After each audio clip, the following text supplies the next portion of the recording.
Hello, everyone. My name is Juan Carlos Cordova. I'm a principal scientist in the bioconjugation group at Abzena, where I focus on process development and GMP manufacturing of antibody-drug conjugate biotherapies. It's a pleasure to have the opportunity to share with you some of the considerations that go into play when we're developing and manufacturing antibody-drug conjugates. Just to give you some background on Abzena as a company, we're a global network that provides an integrated solution for the development and manufacture of biotherapies, including antibody-drug conjugates. We're located across 3 different sites, and I'm based out of our Bristol, Pennsylvania location, in which we develop and manufacture complex small molecules as well as bioconjugate therapies, including antibody-drug conjugates, which is what I'll focus most of my talk on today. Antibody-drug conjugates are one of the most complex examples of a FDA-approved biotherapy in the market today. This is due to the fact that they're made up of 3 different components, each of which requires its own manufacture and development. The first component is, of course, the protein scaffold, which is normally a monoclonal antibody that is covalently linked via a linker technology to a cytotoxic payload molecule. Sorry about that. The mechanism of action of an ADC is a multi-step one, where an ADC in circulation will recognize a specific antigen that's presented on the cell surface of the target cell. Upon recognition of the antigen, the ADC will be internalized and enzymatically degraded inside of lysosomes to generate the active form of the small molecule payload, as well as some protein degradation sequences. The payload will then in turn induce apoptosis of the target cell, thereby killing, for example, a cancer cell. Recently, each component of the ADC has seen marked innovation. And this can be better visualized by thinking of it as a conjugate drug toolbox.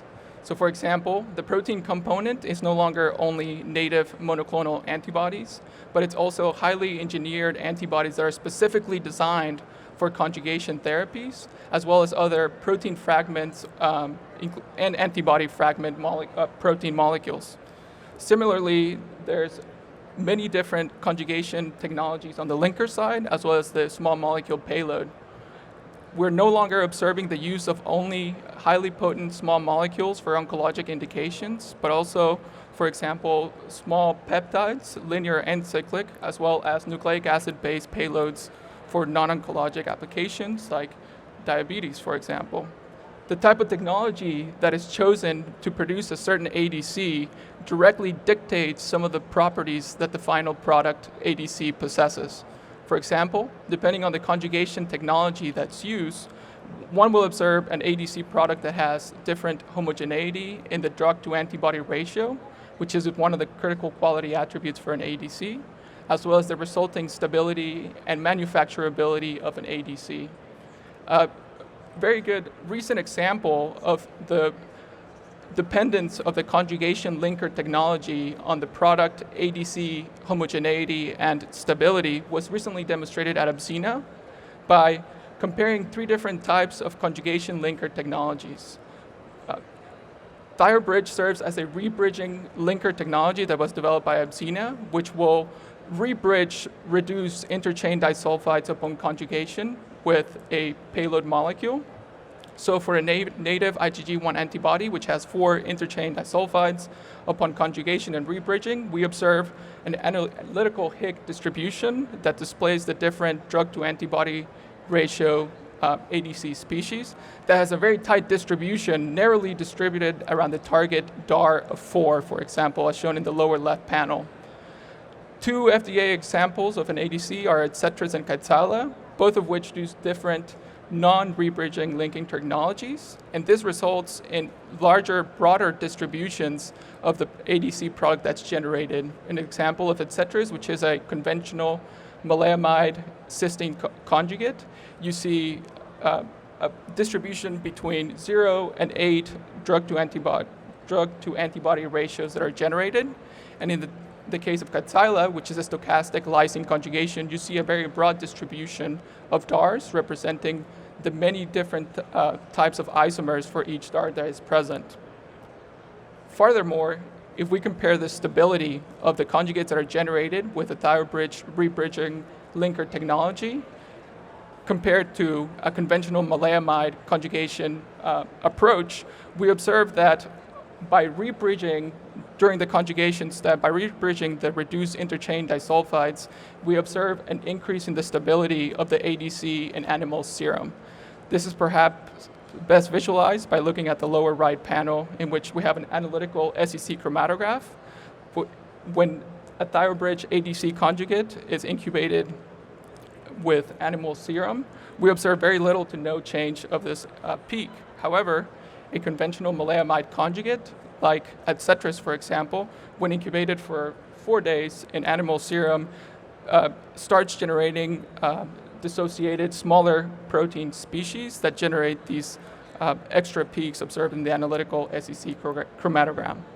So this directly shows a visualization of how picking the correct conjugation linker technology or general conjugation technology approach can have a direct impact on the properties that are observed for the product ADC. Another consideration that must be taken into account when designing an optimal development and manufacturing ADC approach includes the manufacturability of a certain antibody drug conjugation technology. One emerging technology that we've observed recently is the use of engineered cysteine antibodies that are used to covalently, to site-specifically attach small molecule payloads like PBD dimers. A general manufacturing process for a site-specific conjugate is shown in this slide, in which initially the engineered cysteine antibody arrives capped during production, and it can undergo a mild reduction step prior to the conjugation or the alkylation step with a small molecule payload. The crude reaction mixture generates mostly the target DAR2 species for an engineered cysteine antibody, but there are also several impurities that are present, including small molecule impurities like excess payload and co-solvent used during the reaction, and other larger molecule impurities like high molecular weight species and non-targeted DAR species like DAR1 or DAR3 and 4, for example.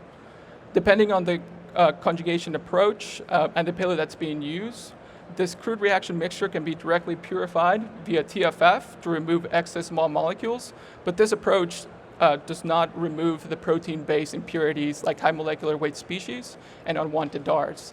To do this, we normally integrate a chromatographic-based separation to remove first the protein-based impurities, as well as some of the small molecule like excess impurities like excess payload, followed by a final TFF buffer exchange into formulation buffer. Recently, Abzena demonstrated an improvement in the manufacturability of an ADC process by substituting conventional resin-based media for chromatographic separations with single-use membrane absorbers. Conventional resins are often used in downstream processing and ADC processes for chromatographic separations, but they have a drawback in that these unit operations are normally lengthy and require somewhat tedious cleaning validation and packing validation processing. In collaboration with Sartorius, we recently demonstrated that Sartobine membrane absorbers, which can come in different modalities for purification, including ion exchange chromatography and hydrophobic interaction chromatography, can be used to replace conventional resin-based media columns. For example, Sartobine S uses a sulfonate ligand, which is conventionally used for cation exchange chromatography, and this membrane absorber can be used to purify small molecules from a crude reaction mixture for an ADC. More importantly, these membrane absorbers, which are rather than resin-based, they're membrane-based, display very similar dynamic binding capacities of ADCs to those of the industry standard resin-based media. For example, GE Cephros resins, which use the same sulfonate ligand for cation exchange chromatography. If we show then at the gram scale the applicability for these membrane absorbers in an ADC process, if we start out with a crude reaction mixture for a site-specific conjugate, we observe the presence of a payload peak as shown in the analytical hit chromatograph on the lower left and also in the analytical SEC chromatograph in the center panel that disappears after we purify the crude reaction mixture through a Sardobine S cation exchange membrane absorber. This, along with a mass spectrometry analytical method, shows a 3 log-fold reduction in the free payload that's present upon purification with a Sardobine S membrane absorber. The amount of free payload present after purification of the ADC drug substance is another critical quality attribute for an ADC process. An orthogonal purification approach that is widely implemented in ADC processing is hydrophobic interaction chromatography. Here we use, both conventional resin-based media and membrane absorbers use a phenyl ligand to ideally polish ADC crude reaction mixtures. And similarly, we observe dynamic binding capacities for the Sardobine phenyl membrane absorbers near 14 grams per liter of membrane, which is also similar to one of the industry standard conventional resins from GE, for example, the phenylcephalose resins. If we then look at the ability to use these membranes to polish a crude reaction mixture, we observe that if we load a crude reaction mixture that contains mostly DAR2 material, which is the target for this site-specific conjugation process, and does possess, however, some impurities like unwanted DAR1 species and other higher DAR and high molecular weight species that elute later in the analytical Hick chromatograph, we observe no flow-through during the loading phase of this Hick purification. It's not only until we decrease the salt in the mobile phase that we observe elution of our target material with about 85% recovery. And lastly, there's a strip phase in which we have no salt present in the mobile phase, and this is where the highly hydrophobic species, like high molecular weight species and higher DAR ADC species elute, which is shown in the lower right chromatogram here. Another thing to monitor is this membrane absorbers can be used at much faster flow rates than when compared to conventional resin-based media. So for example, here we're able to purify more than 1 gram of crude reaction mixture ADC within 25 minutes. If we then expand the application of these membrane absorbers that use, for example, cation exchange chromatography approach, as well as hydrophobic interaction chromatography, we can think of a multimodal or multidimensional chromatography approach in which we have a Sardobine cation exchanger membrane stacked in series with a phenyl-based membrane absorber. What happens is, if we load now a crude reaction mixture that contains mostly or DAR2 species, but also other impurities again, we observe no flow-through of protein-based species, only small molecules during the loading phase. Once we elute the species from the first membrane, which is an ion exchange membrane, the elution of high salt for ion exchange chromatography is actually the binding condition for the second tandem chromatography approach, that is Hick. So we observe no flow-through during the elution from Sardobine S to rebinding in Sardobine phenyl. If we take an intermediate step, we can get rid of the less hydrophobic impurities like D0 and D1, which are unwanted ADC species. And a second step can be used to recover more than 80% of the target DAR species that have an average DAR of about 1.94.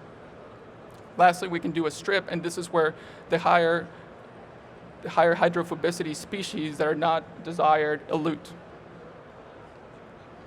So together, this serves as a nice representation of improving manufacturability of an ADC process by using single-use membrane absorbers, incorporating them into an ADC process that normally uses conventional resin-based chromatographic separations that often take much longer and require validation of cleaning as well as packing procedures.